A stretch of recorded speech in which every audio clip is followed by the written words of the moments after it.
प्रिय विद्यार्थियों, आज हम कक्षा नवम संस्कृत की पाठ्य पुस्तक मणिका के प्रथम पाठ्य का अध्ययन करेंगे।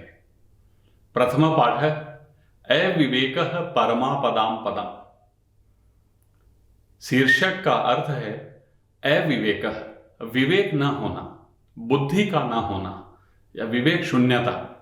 पदम, हर स्थान पर। परमापदाम, परम प्लस आपदा, बहुत बड़ी मुसीबत होती है। विवेक का न होना हर स्थान पर बहुत बड़ी मुसीबत या बहुत बड़ा संकट होता है। प्रस्तुत पाठ हितोपदेश नामक महान ग्रंथ से लिया गया है। आइए अध्ययन करते हैं। सर्वप्रथम पाठ परिचय। ऋचा, व्योम एकम प्रश्नम पृच्छामि, कह स पशु यह सर्पस्य शत्रु। हे व्योम, एक प्रश्न पूछती हूं, वह पशु कौन है जो सांप का शत्रु है? तो व्योम, ऋचे गरुड़ है सर्पम भक्षयति। हे ऋचा, गरुड़ सांप को खा जाता है। मयूर है अपि अहिभुक् कथ्यते, मोर भी अहिभुक् यानी सांप खाने वाला कहा जाता है। ऋचा, व्योम एतौ तु खगौ न तु पशु। हे व्योम, ये दोनों तो पक्षी हैं न कि पशु। व्योम, आम ज्ञातम, हां मालूम है, हां ज्ञात है। एष नकुल है सर्पस्य शत्रु यस्य चित्रम अत्र दत्तम। एष नकुल, यह नेवला सर्पस्य शत्रु, सांप का शत्रु है। यस्य चित्रम अत्र दत्तम, जिसका चित्र यहां दिया गया है। ऋचा, इदानीं वद, अब बताओ, किम अस्याम कथायाम, क्या इस कहानी में, क्या इस कथा में सर्पः बालम दशति, सांप बालक को डस लेता है, काट लेता है, अथवा नकुल है सर्पम मारयति, अथवा नेवला सांप को मार देता है। अब बताओ, क्या इस कहानी में सांप बालक को काट लेता है अथवा डस लेता है या नेवला सांप को मार देता है?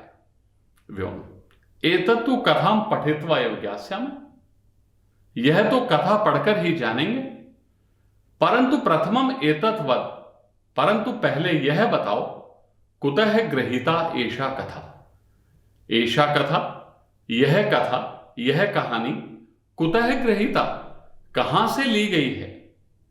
पहले यह बताओ, यह कहानी कहां से ली गई है? ऋचा, मम आचार्या अकथयत्, मेरी अध्यापिका ने, मेरी आचार्या ने कहा था, एषा कथा हितोपदेशात् गृहीता, यह कहानी हितोपदेश से ली गई है। तत्र अनेकाः मनोरंजकाः नीति कथाः सन्ति, उसमें अनेक मनोरंजक, मन को अच्छी लगने वाली नीति की कहानियां हैं। व्योम, बाढ़म, ठीक है। पाठम पठित्वा तव प्रश्नस्य उत्तरम दास्यामि, पाठ पढ़कर तुम्हारे प्रश्न का उत्तर दूंगा। ऋचा, शोभनम, सुंदर। अधुना पाठम पठामः, अब पाठ पढ़ते हैं। अस्ति उज्जैन्यां माधव नाम विप्रः। उज्जैन्यां, उज्जैनी में माधव नाम विप्रः, माधव नामक ब्राह्मण अस्ति, है। कथा के भावार्थ के लिए यहां अस्ति का अर्थ हम लेंगे था। उज्जैनी में माधव नामक ब्राह्मण था। उज्जैनी वर्तमान में मध्य प्रदेश के प्रमुख शहर उज्जैन का प्राचीन नाम उज्जैनी। उज्जैनी में माधव नामक ब्राह्मण था। एकदा तस्य भार्या, एक बार उसकी पत्नी, स्वयं बालापत्यस्य, अपने छोटे बालक की, रक्षार्थम, रक्षा के लिए, तम अवस्थाप्य, उसको नियुक्त करके, स्नातुम गता, स्नान करने के लिए चली गई। एक बार उसकी पत्नी यानी माधव की पत्नी अपने छोटे बालक की, अपने छोटी संतान की रक्षा के लिए तम अवस्थाप्य उसको नियुक्त करके, उसको लगा करके स्नातुंगता स्नान करने के लिए चली गई। अथ ब्राह्मण राज्ञा श्राद्धार्थम निमंत्रित है। इसके बाद ब्राह्मण राजा के द्वारा श्राद्ध के लिए निमंत्रित किया गया। इसके बाद राजा ने ब्राह्मण को श्राद्ध के लिए, श्राद्ध ग्रहण करने के लिए आमंत्रित किया। ब्राह्मण सहज दारिद्र्यात् अचिंतयत्। ब्राह्मण स्वाभाविक दरिद्रता से सोचने लगा, अर्थात ब्राह्मण ने अपनी स्वाभाविक गरीबी के कारण सोचा, यदि सत्वरम न गच्छामि तर्हि अन्यः कश्चित् श्राद्धार्थम वृत्तः भवेत्। यदि सत्वरम न गच्छामि, यदि शीघ्र नहीं जाता हूं, सत्वरम अर्थात शीघ्र, यदि शीघ्र नहीं जाता हूं तर्हि तो अन्यः कश्चित् दूसरे कोई को, दूसरे किसी को श्राद्धार्थम वृत्तः भवेत्, श्राद्ध के लिए बुला लिया जाएगा। यतः क्योंकि आदानस्य प्रदानस्य कर्तव्यस्य च कर्मणः क्षिप्रम् अक्रियमाणस्य कालः पिबति तत्रसम्। आदानस्य प्रदानस्य, आदानस्य लेने योग्य, प्रदानस्य देने योग्य, कर्तव्यस्य च और करने योग्य, कर्मणः कार्यों में, लेने योग्य, देने योग्य और करने योग्य कार्यों में क्षिप्रम अक्रियमाणस्य, क्षिप्रम शीघ्रता, जल्दी, अक्रियमाणस्य नहीं करने से, कालः पिबति तत्रसम समय, तत्रसम उसके आनंद को, उसके रस को, उसके महत्व को पिबति पी जाता है। अर्थात लेने योग्य, देने योग्य और करने योग्य कार्यों में यदि हम शीघ्रता नहीं करते हैं तो उनसे मिलने वाले आनंद या उनसे मिलने वाले महत्व को समय नष्ट कर देता है। अर्थात समय पर कार्य नहीं करने से उसका फायदा हमें ना मिल करके समय को मिल जाता है। किंतु बालस्य अत्र रक्षकः नास्ति। किंतु बालक का यहां रक्षा करने वाला कोई नहीं है, किंतु बालक की रक्षा करने वाला यहां नहीं है। तत्किम करोमि, तो क्या करूं? भवतु, अच्छा, चिरकाल पालितम इमं पुत्र निर्विशेषम नकुलम। चिरकाल पालितम, बहुत समय से पाले हुए, इमं पुत्र निर्विशेषम नकुलम, इस पुत्र के समान नेवले को, अर्थात पुत्र के समान पाले हुए, बहुत समय से पाले गए इस नेवले को बाल रक्षायाम व्यवस्थाप्य, बालक की रक्षा में रख करके, बालक की रक्षा में नियुक्त करके गच्छामि, चला जाता हूं। बहुत समय से पुत्र के समान पाले हुए इस नेवले को बालक की रक्षा में नियुक्त करके चला जाता हूं। तथा कृत्वा गतः, वैसा करके चला गया। ततः तेन नकुलेन, तब उस नेवले के द्वारा बाल समीपम उपसर्पण, बालक के पास जाता हुआ, बालक के समीप जाता हुआ, बालक के नजदीक जाता हुआ कृष्ण सर्पः दृष्टः, काला सांप देखा गया। इसके बाद उस नेवले ने बालक के पास जाते हुए काले सांप को देखा।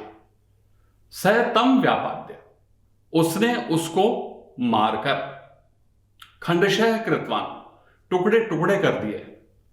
अत्रांतरे ब्राह्मणः अपि श्राद्धम गृहीत्वा गृहम उपावृत्तः। अत्रांतरे, इसी बीच, ब्राह्मणः अपि, ब्राह्मण भी, श्राद्धम गृहीत्वा, श्राद्ध ग्रहण करके, गृहम उपावृत्तः, घर लौट आया। इसी बीच ब्राह्मण भी श्राद्ध ग्रहण करके घर लौट आया, घर वापस आ गया। ब्राह्मणं दृष्ट्वा, ब्राह्मण को देखकर, नकुलः रक्त विलिप्त मुख पादः, रक्त विलिप्त मुख पादः, खून से सने हुए मुख पादः, मुंह और पैरों से, नकुलः नेवला, तस्य चरणयोः अलुठत, उसके पैरों में लौटने लगा। ब्राह्मण को देखकर खून लगे हुए मुंह और पैरों से ही नेवला उसके पैरों में लौटने लगा। विप्रः तथा विधम तम दृष्ट्वा,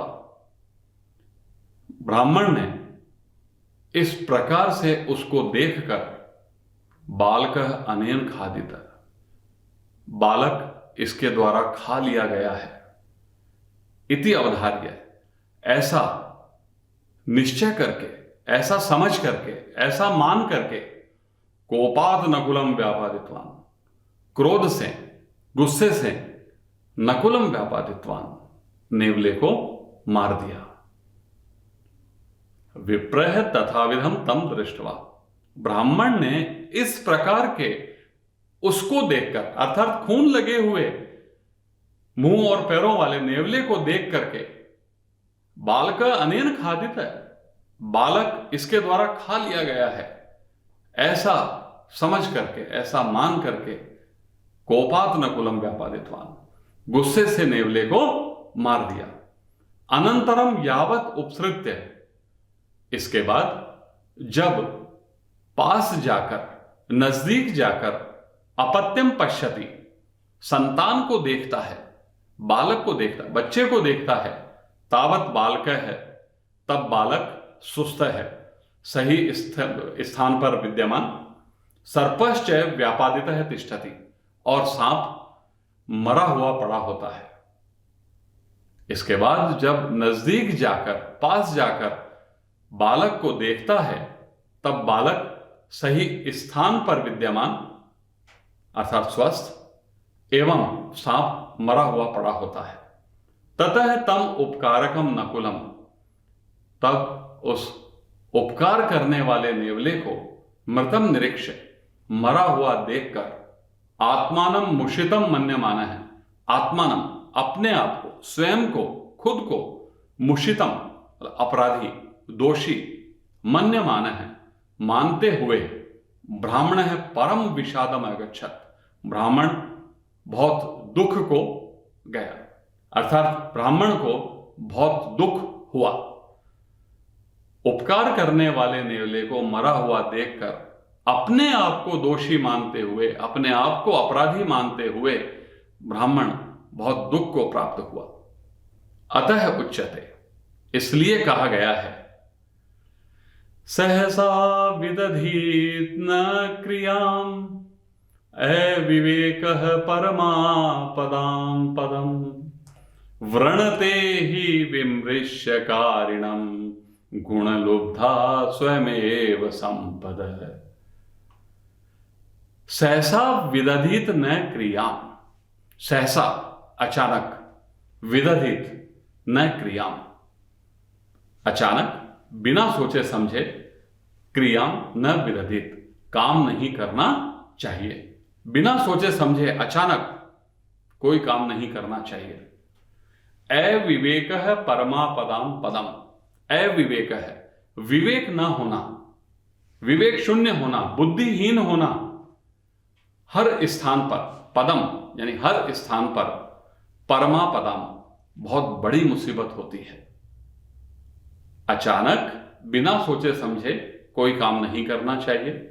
विवेक ना होना, दिमाग ना होना, बुद्धि नहीं होना, हर कदम पर, हर स्थान पर, हर जगह पर बहुत बड़ी मुसीबत या बहुत बड़ा संकट होता है। व्रणते ही विमृश्य कारिणम, विमृश्य कारिणम सोच समझकर काम करने वाले के, गुण लुब्धा गुणों से आकृष्ट होकर, गुणों से आकर्षित होकर, गुणों पर मोहित होकर, संपद धन दौलत संपत्तियां आदि स्वयमेव वर्णते खुद ही वर्ण करती है, अर्थात सोच समझकर काम करने वाले व्यक्ति के गुणों से आकर्षित होकर धन दौलत संपत्तियां आदि स्वयं ही उनका चयन करती है। धन्यवाद।